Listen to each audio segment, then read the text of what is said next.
Welcome to High and Y, everyone. How's it going? I'm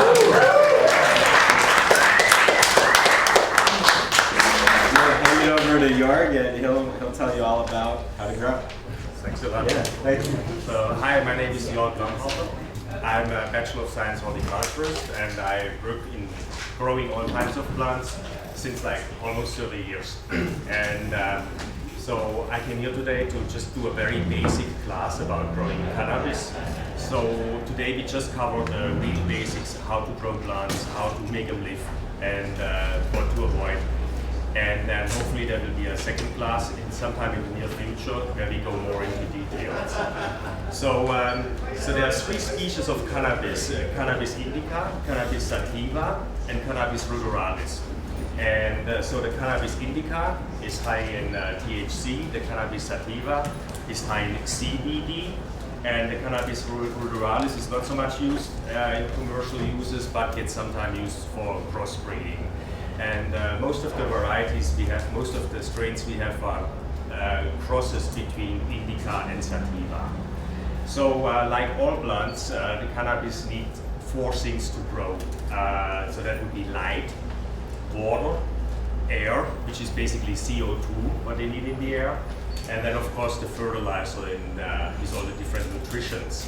So now a lot of people always try that and it never works. You can't supplement one of those four conditions with another. Like if you don't have enough light, you can't just give them enough or more water to make them, or more fertilizer to make them grow faster. It doesn't work.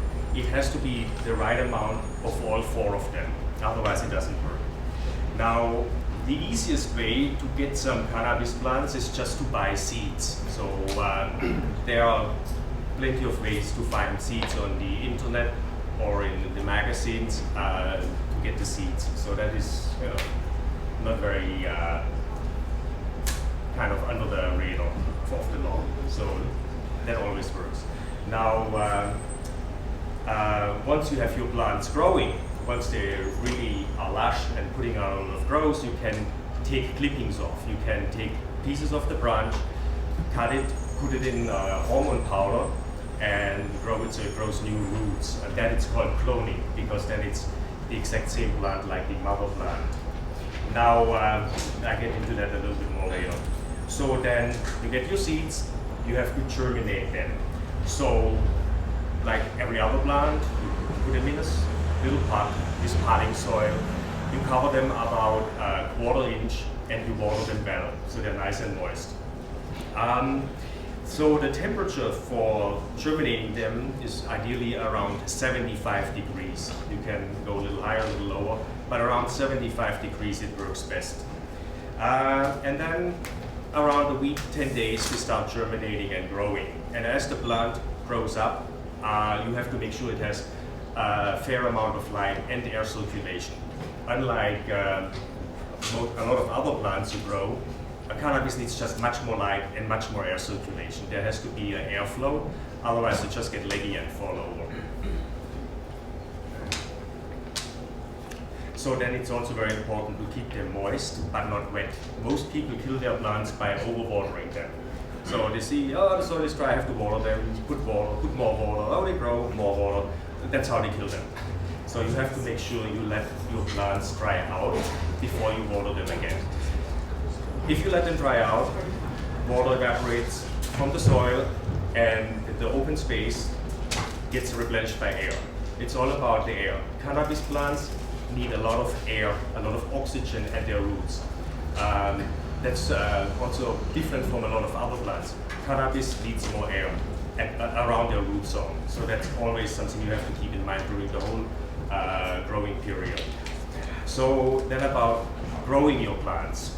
So cannabis is a true annual. So that means they germinate from the seeds in the spring. During the summer they grow like crazy, just like a weed, hence the name. And then in the late summer, early fall, days get shorter at the fall equinox in September. And this way they know, okay, it's getting fall, I better put out flowers. They put out flowers, they get pollinated, and they produce seeds. And as the seeds are ripe, the plant dies.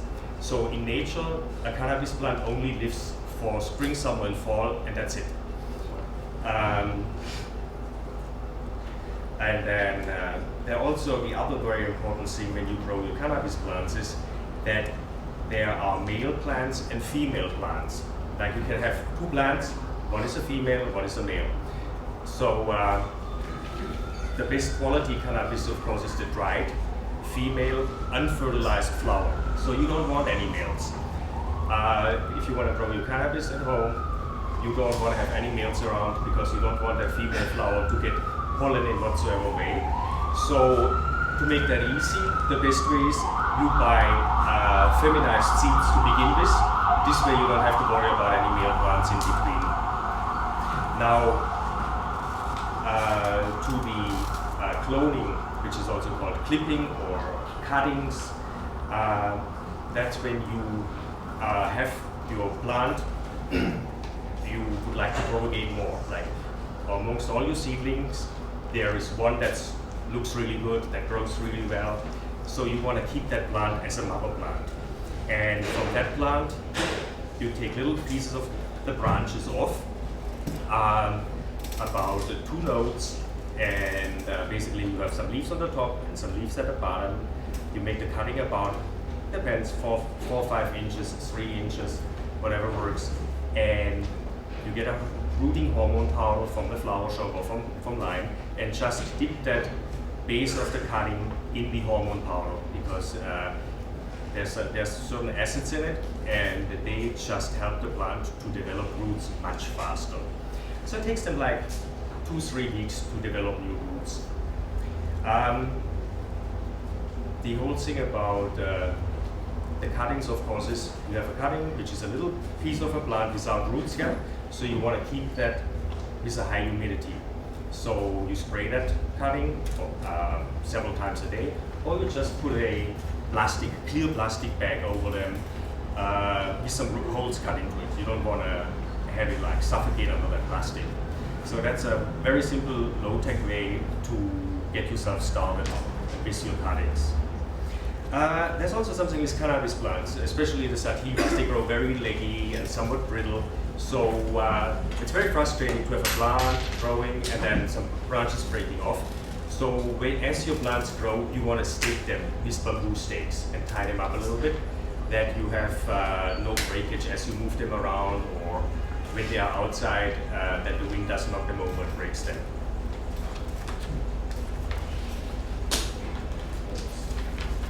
Now, cannabis, like all plants, can have a lot of diseases. The only good thing about cannabis is they're usually very resistant to everything, so if you grow them right, you don't have to worry much. But main diseases are always powdery mildew, which is some white powdery stuff on top of the leaves, which you can wipe off with your hands. There are all kinds of fungicides which you don't want to use, so powdery mildew you can just fight by spraying your plants with safer soap. Soap kills the powdery mildew fungus, other funguses, and is totally non-toxic. The other problem is always spider mites. Spider mites are tiny mites which you can't even see with your eye. They just look like dots. The problem with spider mites is they just multiply like crazy. They spread very fast from one plant to another, and they just do very well on your plants when they are in flower. That's where you don't want them. So spider mites, you also have to keep an eye on them and spray it also again with safer soap or with some horticultural oil, so you can really knock them down. Important is that you just spray them in a cycle of every 2 weeks, so any spider mites that come along or hatch from eggs get killed again. Then a lot of people kill their plants by getting some type of a root rot. There are different funguses that causes the roots to rot, and that's because people always like to overwater their plants because it makes them grow faster. But you actually don't want to have your plants to grow that fast. You want them to be like healthy, sturdy, and always dry out between every watering. So now, in order to prevent root rot, you just let them dry out, and you probably won't encounter that problem. Then the other important thing about growing is you have to give them fertilizer. So you have to start out with these little plants in little pots from seeds or from cuttings. You upgrade them as they grow in bigger pots, and you have to give them some additional fertilizer. So is everything that's a feeding or fertilizer, less is more. I mean, you don't want to overfeed your plants because you do a lot of damage. You want to feed your plants regularly, ideally very little with every watering, but you want to keep it on the low side. So overfeeding causes your plants to be susceptible to diseases again. So you give them a lot of fertilizer, especially nitrogen, and they are more likely to have all the plant diseases we spoke about and others. So you want to always use ideally you use a liquid organic fertilizer. And organic because you certainly want to have your pot grown organic because that's just the bigger health benefit right there. And liquid fertilizers are just much easier to mix than you get some powdery organic fertilizer. They either float on the top or sink to the bottom. Not so great. So liquid organic fertilizers, and you just follow, they're pretty much all good. So all you have to do is follow the ratio on the bottle, and you make sure you don't over concentrate, you better under concentrate. And so you can have your plants growing, comes fall, the female flowers develop, there's some whitish sticky stuff on them, which are the terpenes, which is like resin. Now that white sticky stuff, as the female flower grows and matures, turns yellowish, and then it gets like some honey color, some yellowish brownish color. That's when you know your plants are ready to be harvested. So you take your scissors, your clippers, and you cut whole branches off. You take the whole long branches and hang them upside down. The reason why you don't just dry the flower is because you want everything that's in that stem, everything that's in those leaves, go into the flower. So hang your branches at a wire hanger or wherever and dry them in a shady place. You cannot dry them in the sun. Sunlight will not be of any benefits for drying. Also, don't dry your flowers with a hair dryer or having a fan blow at them because they have to slow dry. If you do fast drying, forget it. It takes away the quality. You want to have them slow dry, under like 70% or 60% humidity, and there's a little bit of air circulation, but no fan blowing the plants around. And so when they are pretty dry, you can take the flowers off and jar them. So you basically store them in a glass jar that you seal tight. In the glass jar, the flowers also cure a little bit more. If you have mold starting to grow on your flowers in the glass jar, you know you didn't dry them enough. So open it up again, dry them some more. So also whatever has mold growing in it, don't smoke it. That is just not good. So it takes some experience about drying, you know. There's not really a recipe saying, okay, now they are too dry or they are too not dry enough. So the trick is just to dry them slowly so they dry thoroughly and not just at the outside. And of course, growing outside is very easy. Then of course, not everybody has the luxury to grow outside, so you have to grow somewhere indoors. And usually indoors is not enough light. So that's when you look into artificial plant lights. Especially when you want to keep a mother plant. So we spoke about the plants develop flowers at the end of the summer when the days get shorter. So during the winter, you want to keep your mother plant alive. You don't want that mother plant to know it's getting winter, I'm going to put out flowers.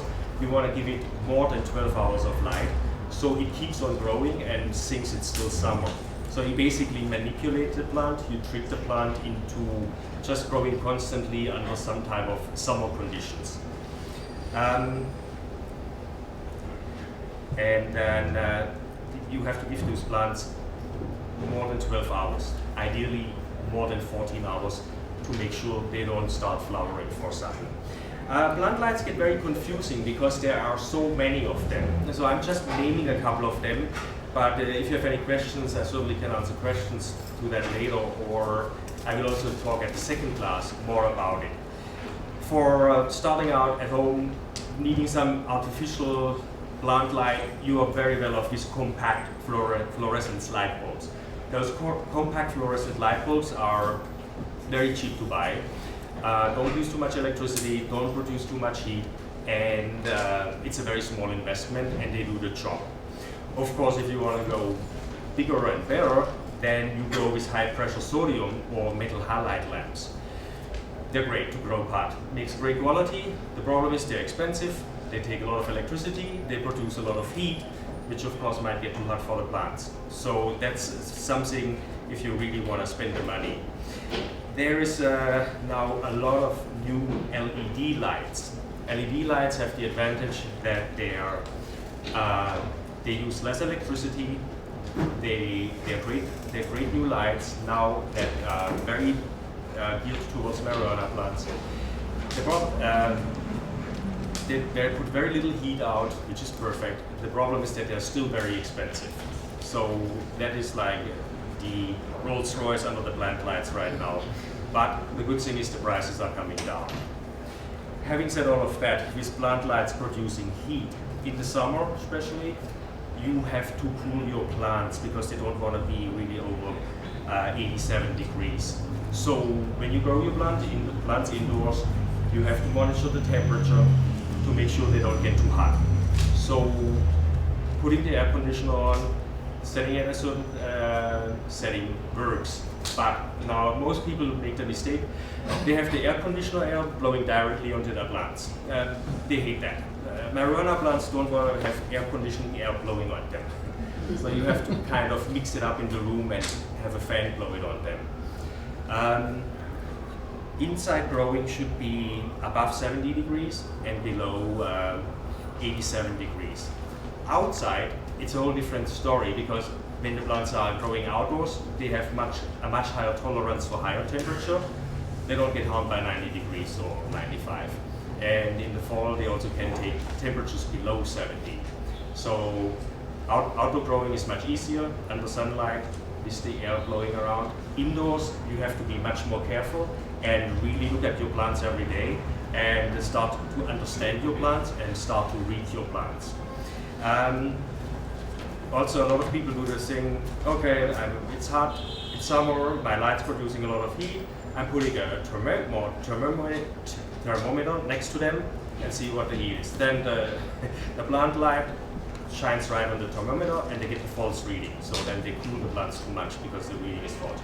So you have to really be careful and follow the laws of physics and measure the temperature in the shade, not in the light, to get an accurate reading. So also what I just want to cut a little bit is the different ways of growing. So we spoke about the outdoor growing, which of course is the best way and the cheapest way of growing. The big problem with outdoor growing is just the security. So we have that issue. Then sun-grown is great, makes for great quality, keeps plant healthy. That means the plants are growing in a greenhouse under sunlight, but in the winter with supplemental artificial light to keep them growing, to keep them from flowering, or whatever you want to do them at the right time. But sun-grown means the main light supply comes from the sun. Then hydroponics, so plants get grown in these hydroponic clay pebbles instead of soil, and the roots grow through the clay pebbles and take their nutrients and water from the moist clay pebbles. Great way for indoor growing because it's less messy and can be more regulated. It's a little bit of an advanced way of growing. Then aeroponics. We also often hear the term aeroponics or wet film technique. So here the plant roots hang in the air and get basically misted with fertilizer solution. Also very advanced, good for warehouse growing. It's nothing really you want to use in your closet because it's too complicated, unless you just want to try it out for the fun of it. And then there's also aquaponics. Aquaponics is actually also a cool way to grow.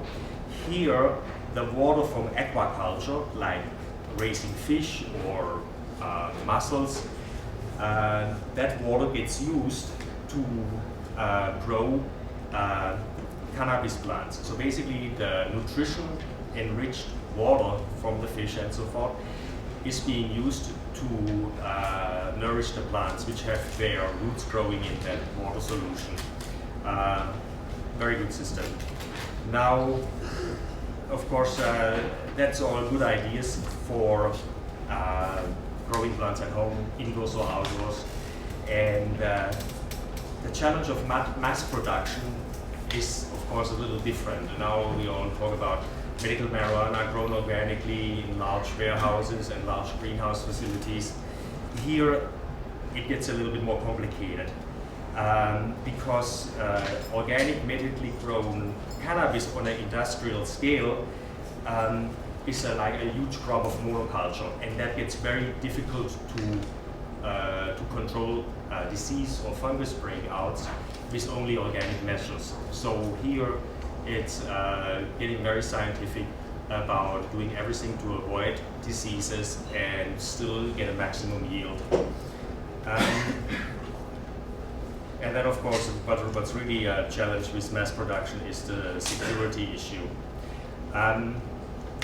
which is also something you have to keep in mind for your own plants, that you also make sure that you grow your plants in whatever way it takes so you don't get into trouble for doing so.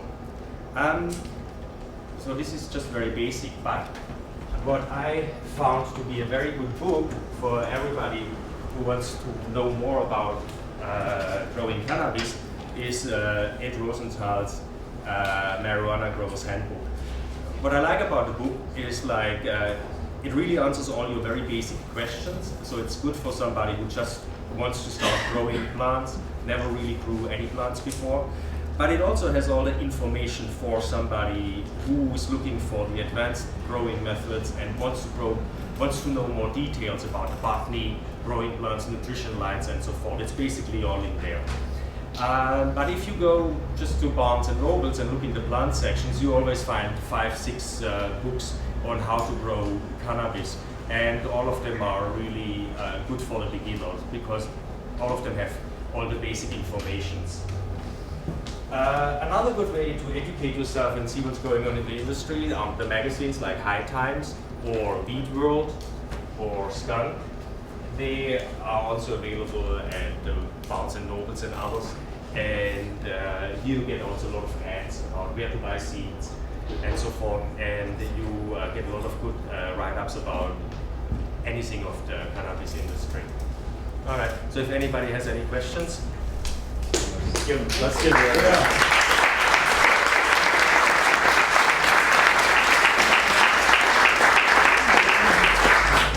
So really quickly before we open up to questions, I have 2 announcements I wanted to make that the talk reminded me of. I found out recently there's a member of the High and Wide community who started a LED lighting company, and they just got into Y Combinator, which is one of the biggest startup accelerators in Silicon Valley. So they're moving out from New York over there to pursue this company, and the founder was kind enough to offer anyone in High and Y a discount on their products. So I'll send an email on that probably tomorrow, but just wanted to share that because it's exciting to see someone in the community doing things like that.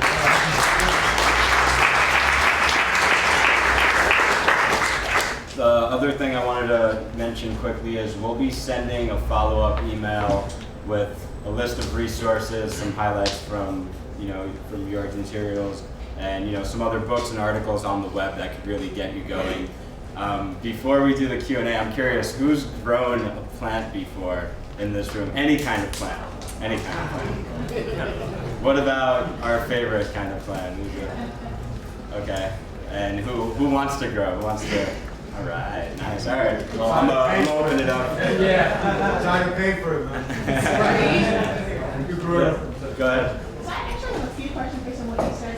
So you mentioned hormone powder.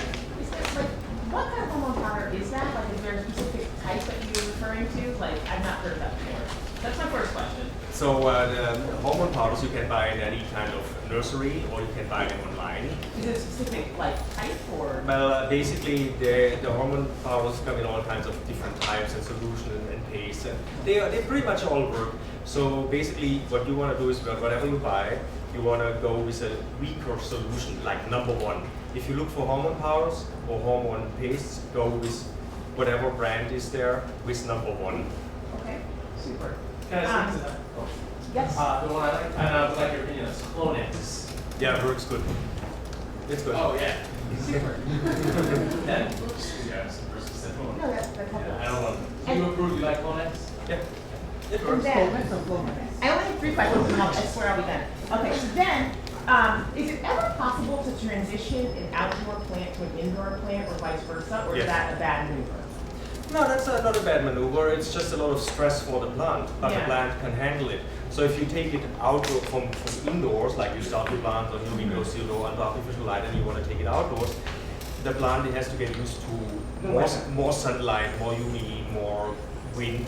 So you just have to do it gradually and gently. So when the plant is still indoors, you want to have it, with more air circulation with a fan, get it more light. And then you want to move it outdoors on an overcast day so it doesn't get blasted by sunlight and all the UV rays so much. So it's a stressful plant, but marijuana kind of plants can handle it. And vice versa, you can bring it in, but that's also a kind of stress. Then usually plants start dropping a lot of leaves, a lot of bottom leaves, but they can handle that. So they're very tough plants.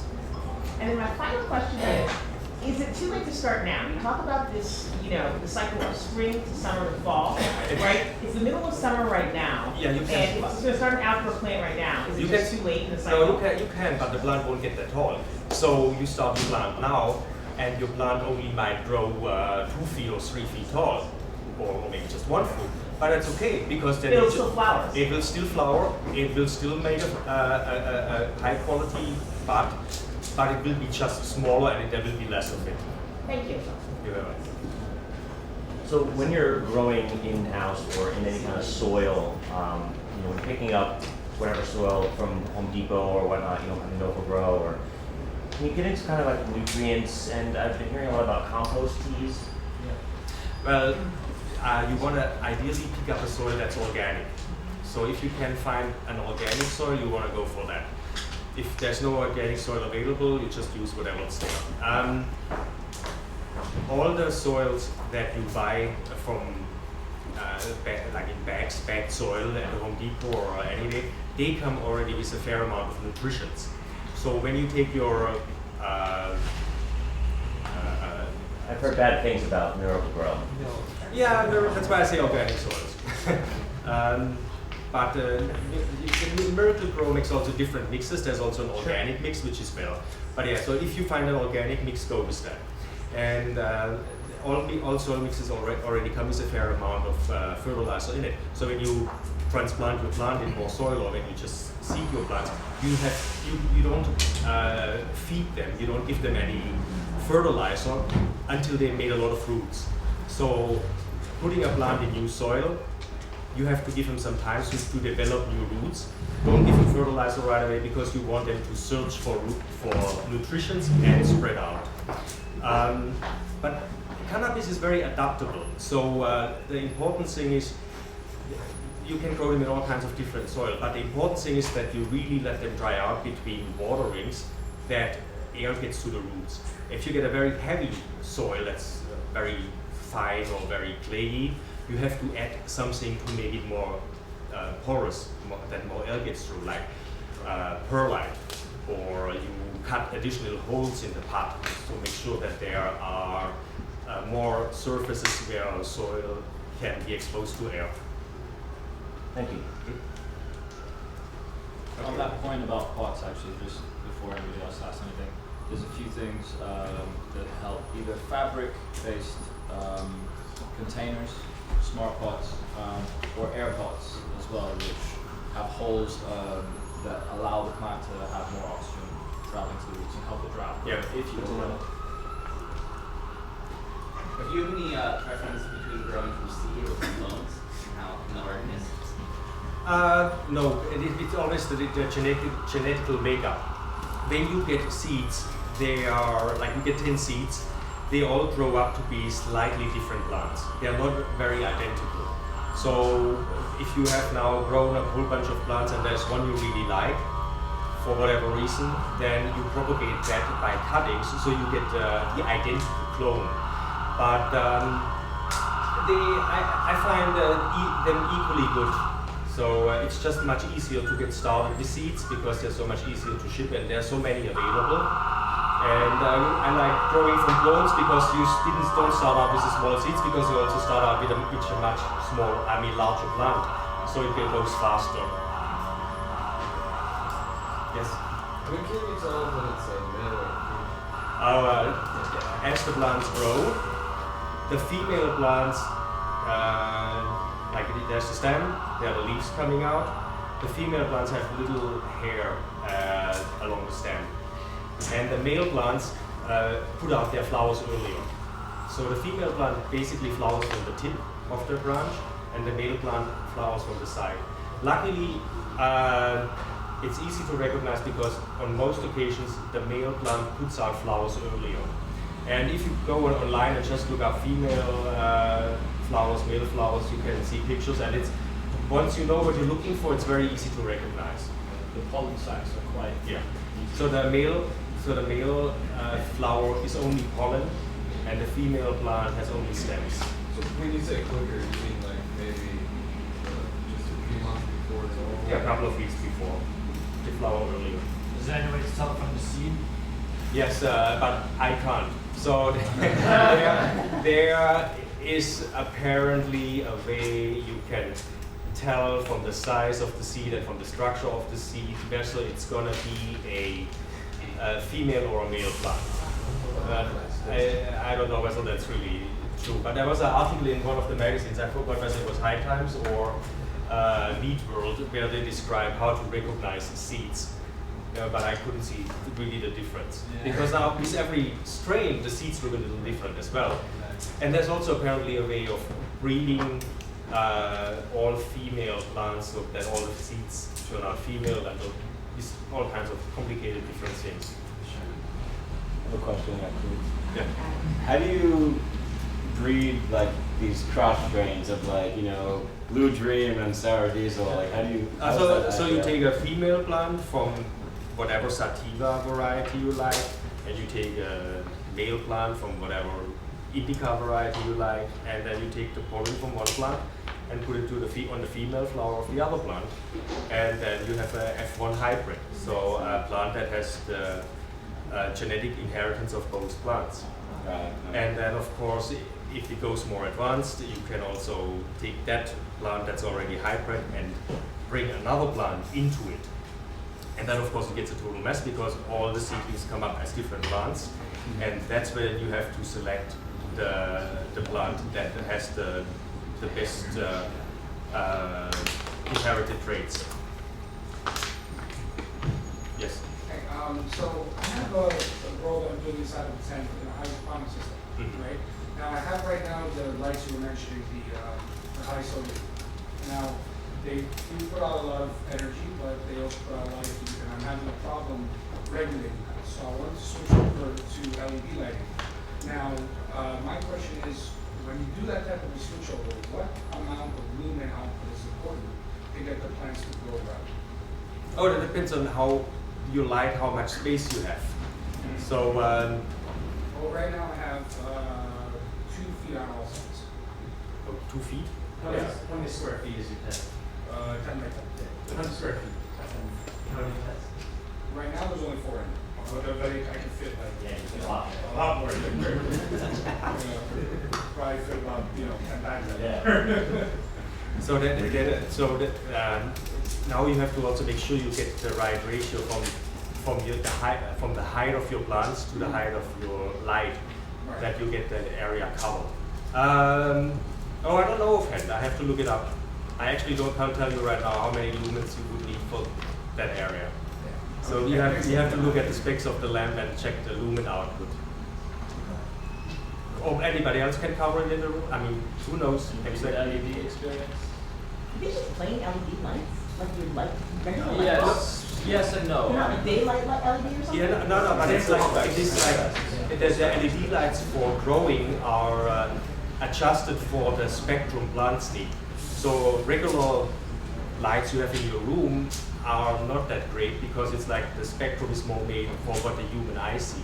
Right. So you want to have a spectrum adjusted to what plants need. So you want to just get LED lights that are specifically made for growing plants. What is that range, spectrum range for growing plants? Oh, it's like it has more UV light from ultraviolet until red. So more long wave? Yeah. So and it goes actually a wider spectrum of light. What the human eye sees is more narrow spectrum, Right. and it's a wider spectrum, but it's kind of an uneven curve. There are some diagrams you can look up online, which shows exactly how the range is different from the human eye, and how these different lights have a different range of spectrum. Yes. Back to pots. How do coconut fiber pots compare to the smart pots or the air pots? Well, the cocoa fiber pots have the advantage that there is more surface for air to penetrate the soil. So cocoa fiber pots are great because the soil drains easily and there's much more air that's available for the roots. The disadvantage is that they dry out very fast, so you have to water more frequently. But I used cocoa fiber before and it worked very well. And what about rapid rooters to start to germinate them? Rapid They're roots? like little root plugs. Oh yeah, like what they also call Jiffy. Yeah, the rapid rooters work well. You can use them. There's so many different germinating methods. Is it possible to graft plants together, and does that cause a similar With grafting, you mean taking a branch from one plant and put it on another plant? Yeah, you can do that with marijuana plants, but there's not really a commercial advantage to it because it's the plant. You want to get eventually the plant to produce flowers, and then after it produces flowers, it dies. So grafting is done with plants that live for many years, like trees or roses. So there you want to get one type of variety on the rootstock of another variety that makes better roots, and then the plant lives for whatever 20, 50 years. With cannabis plants, it doesn't really make much sense because the plants don't live that long because they're annuals. And if you do it with your stock plants, you can do that, but you might as well have two plants then in that same area because you can root them so easily from cuttings. So you can try it, and it's probably going to work, but there's not really a commercial or advantage for it. Two more questions. Once a grow house is sort of in a steady state of producing, is it mostly sustain itself off clones, or does it a combination of cloning and seed germination? When you do mass production with a plant, it is much quicker to do cuttings, clones, because you have your mother plants. You know, plants grow up, you take the tips off, they make more side shoots, and you get more growing tips. So you can produce many more clones in a very short time. If you want to produce seeds, you have to pollinate them, let them develop the seeds, harvest the seeds, and so forth. So when you do mass production, you're better off with cloning. But in order to get new varieties, you are better off with seeds. Also, with seeds, you are much less likely to bring any diseases. If you buy clones from another nursery, there might be some spider mites or some whatever. On seeds, these diseases don't really travel on seeds. Is there any limit to, it doesn't seem like it would be, but can you just clone many times? Every plant is new? Yeah, you can basically clone on forever, but it's like making a copy of a copy. Eventually, the genetics grow old. So after cloning for several years, the plants become old plants and are not that productive anymore. And cannabis being an annual, also the plants age faster. If you do that with an apple tree or with a rose variety or with any kind of plant that lives a long time, you can do that for 100 years. But with cannabis plants, you only do that maybe for 4 years, 5 the most. Yeah. Alright, we'll do last two questions. I was going to say, do you think you could cover the 3 main mistakes that a first-time grower would make? The first time growers always make the mistake that they overwater their plants, so that they kill their plants. Because when there's too much water in the soil, all the space in the soil is taken up by water, and there's no space for air. And cannabis plants need air/oxygen at their roots. And the second mistake is people always, the plant grows, they're happy, they give it fertilizer, it grows more, they give it more fertilizer, it grows more, and they give it more fertilizer, and it's dead. So people always overfeed their plants. So less is more. Don't give them too much fertilizer at the time. Give them a light feeding with every water, keep it on the low side, and they're gonna be happier in the long-term run. And the third mistake is people underestimate how much light cannabis plants really need. Cannabis plants need basically full sun. Like when they're grown outdoors, you don't want to have them somewhere in the shade. They need blasting sunlight, like ideally in a spot where they get the direct sunlight from 6 a.m. until 8 p.m. at night. Yes. Last question. Yeah. Okay, one final question. So you were talking about the female seeds in fertilized.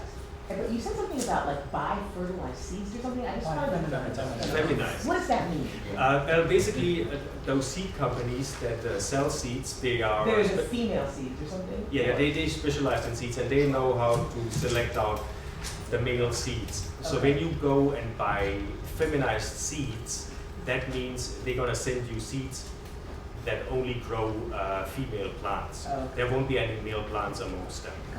Thank you so much. You're welcome. Thank you so much.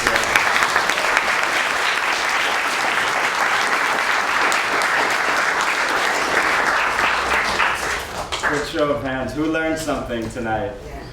Awesome, awesome. Who's gonna tell their friends to come learn with us next time? Awesome, you guys rock.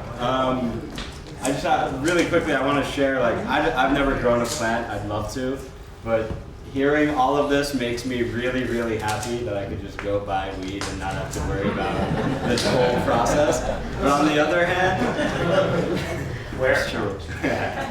Everywhere. On the other hand, I'm like very upset that I can't, as an American citizen in New York City, like the capital of the world, I can't just legally put a seed in soil and grow a plant. Like that's pretty upsetting that I haven't had the opportunity to like take on this process without risk, which is like crazy. But I hope that everyone's armed with the knowledge that if they wanted to go out and grow a plant, that they could go and do so. And if not, we'll have a round 2 at some point where we could get more in depth. And like I said, we're going to be sending you some resources. So if you want to get going, if you need help, feel free to email me, mike@highny.com, and I'll connect you to one of the people in the room or one of the people in the community not in the room that could actually guide you and provide that support. And then if you need help sampling, give me a call. Just kidding, I don't smoke, guys.